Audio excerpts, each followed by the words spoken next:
چوتھی خرابی آپ دیکھیں، کیونکہ اگر میں تفصیل زیادہ کروں گا تو ٹائم پھر کم پڑ جائے گا۔ چوتھا شرک ان کا آپ دیکھیں، نظر بد کا عقیدہ، جو آج تمام اہل شرک کے اندر پایا جاتا ہے کہ جی روایتوں میں آتا ہے نظر میں اثر ہے۔ ہم کہتے ہیں نظر میں بالکل اثر ہے، کیوں نہیں اثر ہے؟ آپ جب دیکھتے ہیں آپ کو مرد مرد نظر آتا ہے، عورت عورت نظر آتی ہے، دن دن نظر آتا ہے، رات رات نظر آتی ہے، یہ اثر ہے اس کا کیا؟ اب حاسد تو آپ سب ہم جانتے ہیں حاسد کیا ہوتا ہے۔ یہ نہیں کہ کسی نے کسی کو دیکھا تو مکان گر گیا، ایکسیڈنٹ ہو گیا، کوئی بیمار ہو گیا، نہیں، حاسد تو حسد کرتا ہے۔ اور قرآن سورۃ الفلق آپ دیکھیں، اللہ نے نبی کریم صلی اللہ علیہ وسلم کو باقاعدہ دعا سکھائی ہے حاسد کے حسد سے پناہ مانگنے کی۔ تو آپ مانگے، مانیں، لیکن ویسے جیسے قرآن اور سنت کے اندر ہے۔ آپ اس میں سے شرک کیوں نکال رہے ہیں کہ کسی نے کسی کو دیکھا تو وہ بیمار ہو گیا، اس کے آنکھوں میں کوئی میزائل لگے ہوئے کہ اس نے دیکھا اور وہ جو ہے اس میں سوراخ ہو گئے؟ کوئی عقل سے بھی تو کام لو۔ اور آپ یقین جانو، یہ جتنی بھی اہل شرک ہے نا، جتنے بھی اہل شرک جنہوں نے اپنے اوپر ٹاپے لگائے ہوئے ہیں، لیبل لگائے ہوئے ہیں اہل توحید کے، ان کے اصل چہرے میں آپ کو دکھاتا ہوں۔ یہ جتنے بھی اہل شرک ہے، ان تمام اہل شرک سے آپ پوچھیں، اگر کسی کو نظر لگ جائے، اس نظر جس کو نظر لگی ہوئی ہے اس کا علاج پھر کیا ہوگا؟ اس کا علاج کیا ہوگا؟ کہتے ہیں جی سورۃ فلق پڑھے، سورۃ ناس پڑھے اور اس سے اپنے آپ کو دم کرے۔ اور افسوس کی بات ہے کہ لوگ اپنے شرک کو ثابت کرنے کے لیے بڑے معتبر لوگوں کا حوالہ دیتے ہیں کہ ان کو پتہ ہوتا ہے نا۔ ہم سے جب بات ہوتی ہے ہم سے فوراً یہ سوال ہوتا ہے، آپ ڈاکٹر عثمانی صاحب کے بارے میں کیا کہتے ہیں؟ ہم کہتے ہیں یہی کہتے ہیں کہ وہ وفات ان کی ہو گئی، دنیا سے چلا گیا، اب اللہ کے یہاں اس کا حساب کتاب ہے، اچھا کیا اس کے لیے، برا کیا اس کے لیے، ہم سے ان کے بارے میں نہیں پوچھا جائے گا۔ ہم سے آپ پوچھیں کہ یہ عقیدہ کیسے ہے، ہم آپ کو بتائیں گے یہ صحیح ہے یا غلط ہے۔ ہم آپ کو بتا رہے ہیں کہ یہ نظر کا عقیدہ شرک کا عقیدہ ہے، لیکن حبل اللہ کے اندر بڑے فخر سے انہوں نے شائع کر دیا سوال اور جواب کے اندر کہ ڈاکٹر مسعود الدین عثمانی صاحب سے سوال کیا گیا نظر بد کے بارے میں، تو آپ نے کہا ہاں نظر لگ جاتی ہے لیکن پتہ نہیں کہ نظر کس کی لگی ہے، لہذا اس کا علاج یہ ہے کہ وہ سورہ فلق اور سورۃ ناس پڑھ کے اپنے آپ کو دم کر لے۔ جب آدمی ایک جھوٹ بولتا ہے نا تو اس ایک جھوٹ کو سچ ثابت کرنے کے لیے مزید 100 جھوٹ اس کو بولنے پڑتے ہیں۔ ایک شرک ثابت کرنے کے لیے دوسرا شرک وہ کر رہے ہیں۔ یعنی اگر نظر لگ گئی تو اس نظر سے بچنے کے لیے دم کرے۔ قرآن کی تعویذ کو شرک قرار دیتے ہیں، اور اسی قرآن کو جب آپ پڑھ کے پھونکیں گے تو وہ جائز ہو جائے گا، وہ توحید ہو جائے گا۔ پھر اب دیکھیں، یہ تو ان کی توحید کا معیار ہے، یہ معیار ہے ان کی توحید کا۔ ایک ہی کلام ہے، اس کو پڑھ کے عقیدہ رکھو کہ اس سے کچھ ہو جاتا ہے تم مشرک ہو گئے، وہی کلام ہے، پڑھ کے پھونکو کا کچھ ہو جاتا ہے، یہ توحید ہے۔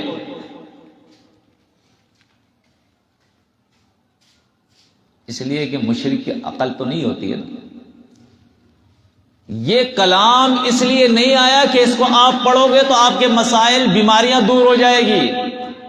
شفاء لما فی الصدور ہے، یہ شفاء ان بیماریوں کا ہے جو سینوں کے اندر بنتی ہے، شرک کی بیماری، کفر کی بیماری، نفاق کی بیماری، گناہوں کی بیماریاں۔ یہ کتاب تعلیم ہے، یہ کتاب ہدایت ہے، یہ جنتر منتر والی کتاب نہیں ہے۔ اب آپ دیکھیں، میں آپ کو بتاتا ہوں کہ ان سے آپ پوچھیں کہ جناب آپ نے جو یہ کہا ہے کہ سورۃ فلق اور سورۃ ناس پڑھ کے دم کرے تو آپ کا نظر بد ختم ہو جائے گا، یہ کون سی حدیث میں ہے ذرا بتاؤ؟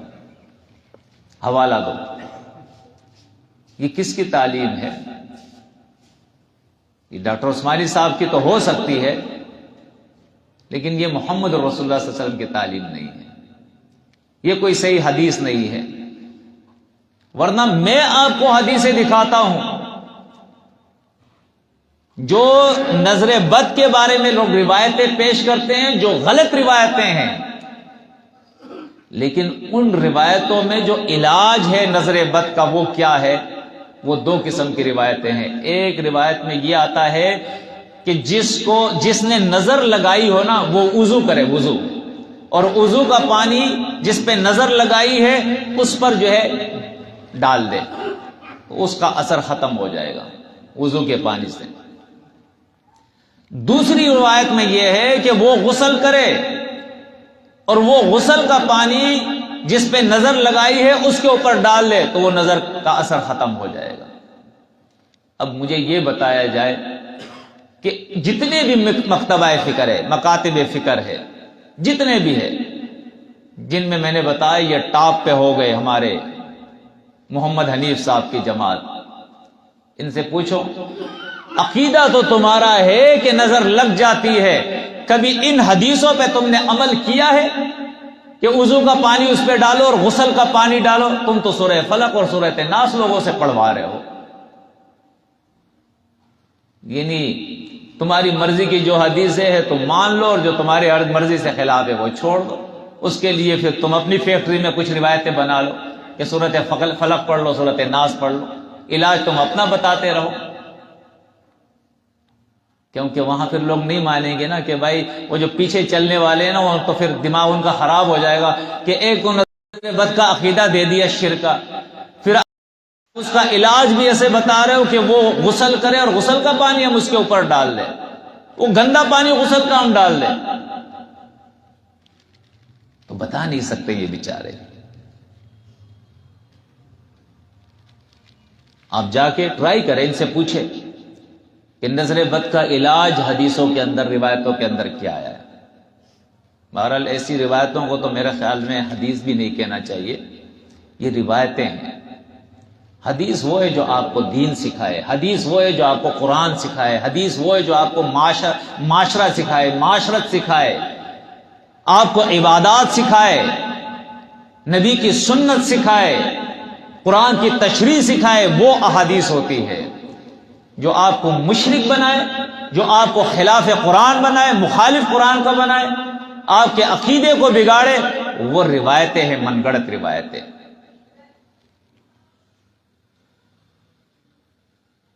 اب پانچواں جو ان کا شرک تھا وہ بھی ساتھ میں آ گیا، دم والا شرک.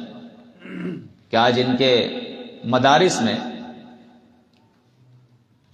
اس مجلس کے اندر بھی ہمارا ایک ساتھی بیٹھا ہے، میں نام نہیں لیتا ہوں، ایسا نہ ہو بیچارے کا کام ہی خراب ہو جائے. اس کی بیگم جا رہی ہے ان کے مدرسے میں پڑھنے کے لیے، تو بیگم نے اس کو بتایا ہے کہ وہاں جو پڑھانے والیاں ہیں سب سے انہوں نے پڑھوایا کہ سورۃ فلق اور سورۃ ناس پڑھو اور اپنے اوپر دم کرو. تو یہ کہہ رہا ہے میری بیگم نے کہا میں نے نہ پڑھا اور نہ اپنے اوپر دم کیا، لیکن وہ یہ تعلیم دے رہے تھے. اس جماعت کا حال یہ ہو گیا جو توحید کے اوپر اٹھی تھی، جو قرآن پر جن کی بنیاد تھی. آپ ان کا حال دیکھیں، اب ان کے مدارس کے اندر سورہ فلق اور سورۃ ناس لوگوں سے پڑھوا کے اس سے اپنے آپ کو دم کیا جا رہا ہے. یہ قرآن اس لیے آیا تھا کہ تم اس کے منتر جنتر پڑھو. جی نبی کریم صلی اللہ علیہ وسلم نے بھی کیا ایسا. میں تو روایتوں میں تو بہت کچھ آتا ہے. اب عذاب قبر کا مسئلہ ہے. عذاب قبر کے اندر بخاری کی حدیثیں ہیں، مسلم کی حدیثیں ہیں، تمام صحیح ستہ کی حدیثیں ہیں. اس قبر میں عذاب ہوتا ہے، تم کیوں نہیں مانتے ہو اس کو؟ وہاں تو تم کہتے ہو یہ قرآن کے خلاف ہے، ہم نہیں مانتے. یہاں تمہیں قرآن کی مخالفت نظر نہیں آ رہی ہے. اس لیے کہ وہ ڈاکٹر عثمانی صاحب نے کہا تھا نا کہ اس قبر میں عذاب نہیں ہوتا ہے، برزخ کا معاملہ ہے یہ. اور یہ چیز چونکہ بڑوں نے بتائی ہے کہ دم اور نظر یہ ساری چیزیں صحیح ہے، ماننی پڑے گی. اگر نہیں مانیں گے تو لوگ ہمیں منکر حدیث کہہ دیں گے. اس خوف سے یہ ماننی پڑے گی. تو تو کوئی پرواہ نہیں کی کہ یہ قرآن کے خلاف ہے، یہ شرک ہے، بڑوں نے جو کہہ دیا۔ اچھا جی، ساتواں شرک ان کا آپ دیکھیں، اور وہ بڑا خطرناک شرک ہے کہ آخر زمانے میں، اس پہ بعد میں چلے آ جاتا ہوں۔ ساتواں شرک ان کا دیکھیں، وہ جادو کا شرک ہے۔ اور جادو کے شرک میں دو خرابیاں ہیں، ایک اللہ کے ساتھ شرک، اور دوسرا نبی کریم صلی اللہ علیہ وسلم کے اوپر تہمت، کہ آپ صلی اللہ علیہ وسلم پر ایک یہودی نے جادو کر دیا تھا، جبکہ قرآن مجید کہتا ہے وَقَالَ الظَّالِمُونَ إِن تَتَّبِعُونَ إِلَّا رَجُلًا مَسْحُورًا انظر كيف ضربوا لك الامثال فضلوا فلا يستطيعون سبيلا۔ اللہ فرماتا ہے یہ ظالم ہے، یہ گمراہ ہے، یہ بے دین لوگ ہیں جو کہتے ہیں کہ نبی پہ جادو ہوا ہے، یہ مسحور ہے نبی۔ قرآن نے رد کر دیا اس عقیدے کو آج سے 1450 سال قبل۔ چاہے جو بھی عقیدہ رکھے، باطل عقیدہ ہے یہ، جتنی بھی روایتیں ہو باطل روایتیں ہیں یہ۔ اور ایسے لوگ آج ہماری بات نہیں ہے، ہم سے پہلے لوگ ایسے آئے ہوئے ہیں جنہوں نے اس عقیدے کو رد کر دیا ہے کہ یہ بالکل باطل روایتیں، غلط روایتیں ہیں۔ ان حنفیوں کے اندر ایسے ایسے امام آئے ہیں، غیر مقلدین کے اندر ایسے لوگ آئے ہیں جنہوں نے اس عقیدے کو رد کر دیا ہے۔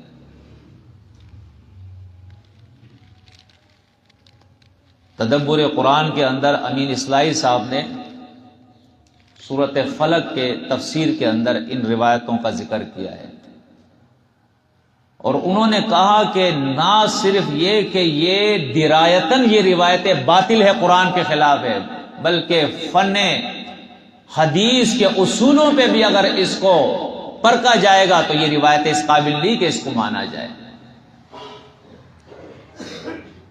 اور اس طرح کے کئی عالم جو ہے موجود ہیں جنہوں نے ان روایتوں کا انکار کیا ہے۔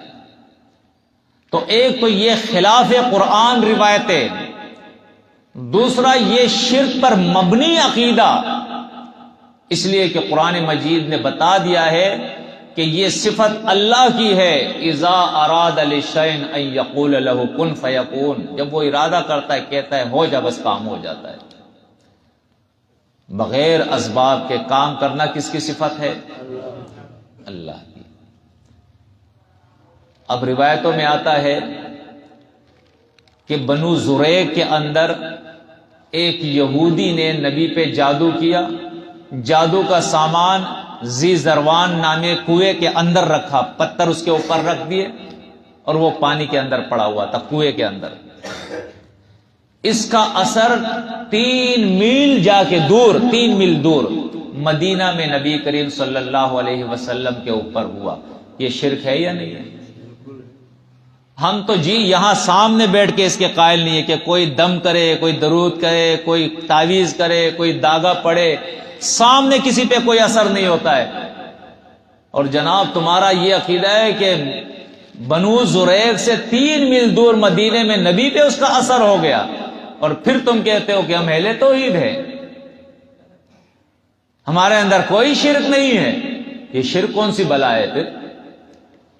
اگر کوئی نبی کے بارے میں یہ کہے، ولی کے بارے میں یہ کہے، اپنے کسی بزرگ کے بارے میں یہ کہے کہ فلاں جگہ وہ بیٹھا ہوا ہے اور 3 میل دور یہاں مجھ سے کہتے ہیں کہ اے میرے پیر، اے میرے فلاں مدد فرما، اور وہ سن کے مدد بھی کر لیتا ہے، تم کہتے ہو یہ تو مشرک ہے، یہ اللہ کی صفت ہے۔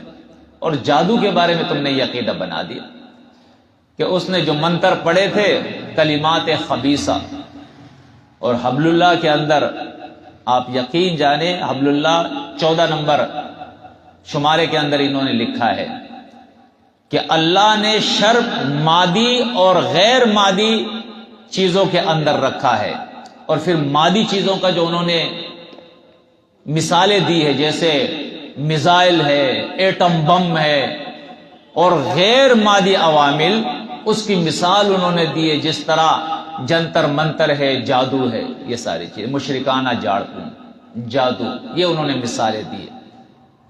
کوئی شرم تو آئے نا، ایک طرف تم توحید کا کام کر رہے ہو، دوسری طرف آپ کی کتابوں میں یہ لکھا ہے کہ ان مشرکانہ جھاڑ پھونک کے اندر اور ان جادو کے اندر، ان چیزوں کے اندر بھی اللہ نے اثر رکھا ہے۔ کون سی توحید تمہاری ہے؟ سمجھ سے میرے باہر ہے یہ چیز۔ اب یقین جانیں یہ جتنے بھی مسائل ہیں اتنے آسان، اتنے سمجھ میں آنے والے، لیکن ضد کا کیا کیا جائے؟ جو ضد ہے، اور افسوس ان لوگوں پہ ہوتا ہے جن کو معلوم ہے کہ ہمارے بڑے ضد کر رہے ہیں اور پھر بھی انہی جماعتوں کے اندر رہ رہے ہیں، شب و روز وہی گزار رہے ہیں، وہیں پہ وہ گنگے شیطان بنے ہوئے ہیں کہ شرک کر رہے ہیں اور تم وہاں خاموش بیٹھے ہو۔ قرآن تمہیں حکم دے رہا ہے، یا ایھا الذین آمنوا اتقوا اللہ، اے ایمان والو اللہ کا تقوی اختیار کرو، وکونوا مع الصادقین، سچے لوگوں کے ساتھ ہو جاؤ۔ تمہیں کیا لالچ ہے تو شرک کے باوجود تم وہاں بیٹھے ہوئے ہو۔ اور 8واں، اس سے بھی خطرناک شرک کہ آخر زمانے میں دجال آئے گا۔ فَيَأْمُرُ السَّمَاءَ فَتُمْطِرُ وَالْأَرْضَ فَتُنبِتُ، آسمان کو حکم دے گا بارش برسائے گا، اور زمین کو حکم دے گا وہ فصلیں اگائے گا۔ اول تو اس روایت کو اگر آپ دیکھیں نا، فَيَأْمُرُ السَّمَاءَ فَتُمْطِرُ، آسمان کو حکم دے گا بارش، آسمان بارش برساتا ہے یا بادلوں سے بارش برستی ہے؟ جی، آسمان میں تو بارش نہیں ہے، بارش تو بادلوں سے برستی ہے۔ اول تو آپ اس کے عبارت کو دیکھیں، وہ بھی غلط ہے۔ آسمان کے طرف سے ضرور برستی ہے، من السماء، آسمان کے طرف سے، لیکن آسمان بارش نہیں برساتا ہے، بارش اللہ برساتا ہے اور بادلوں سے برساتا ہے اللہ۔ تو اب یہ پاور اس کو دیے گئے کہ وہ آسمان کو حکم دے گا بارش برسائے گا، زمین کو حکم دے گا اپنے خزانے نکالے گا اور فصلیں اگائے گا، فصلیں اگائے گی زمین۔ ایک شخص کو وہ لے آئے گا، خوبصورت جوان ہوگا، فیقتلہ، اس کو قتل کر دے گا، ثم یحییہ، پھر اس کو زندہ بھی کرے گا۔ اب اس کے بعد بھی کوئی شرک رہے گا؟ اس کے بعد بھی کوئی شرک بچے گا کہ دجال بارش بھی برسائے، دجال فصلیں بھی اگائے، دجال موت بھی دے، دجال زندگی بھی دے؟ آج تک کسی نے اللہ کو دیکھا ہے؟ نہیں دیکھا، نبیوں نے نہیں دیکھا۔ اب اللہ کو ہم جانتے پہچانتے کس طرح؟ اس کے صفات سے، اس کی قدرتوں سے۔ اگر یہی قدرت دجال میں آ جائے تو آپ نے تو اس کو رب مان لیا نا۔ اور یقین مانے، ایک روایت کے اندر آتا بھی ہے، مسلم کی روایت ہے، کہ اللہ میں اور دجال میں یہ فرق ہے کہ اللہ کانا نہیں اور دجال کانا ہے۔ ہاں؟ باقی جو کام اللہ کرتا ہے وہ بھی کرے گا۔ اب قرآن مجید کیا بتا رہا ہے؟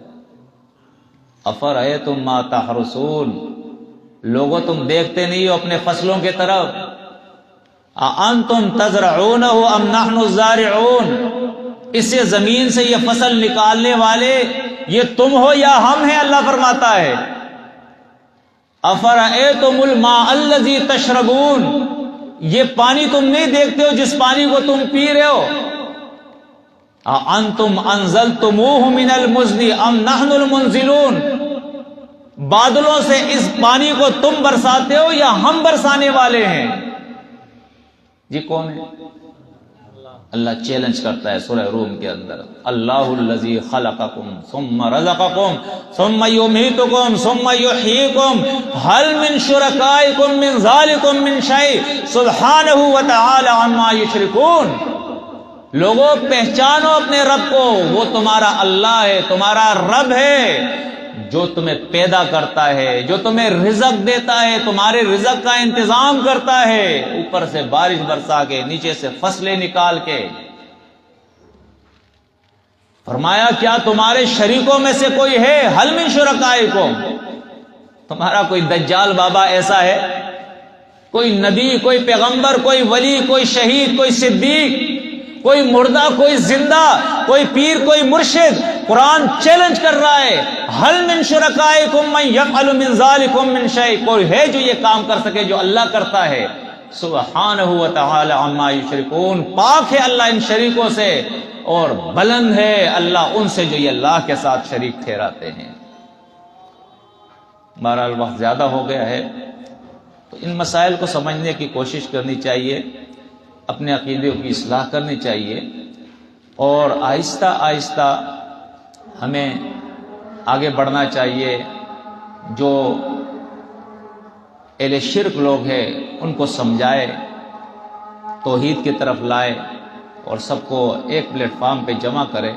انشاءاللہ اس کا اللہ ہمیں اجر دے گا۔ اللہ سے دعا ہے اللہ اپنی دین کی خدمت کے لیے ہمیں قبول فرمائے۔ سبحانک اللہم و بحمدک، اشہد ان لا الہ الا انت، استغفرک و اتوب الیک۔ صلی اللہ علیہ وسلم۔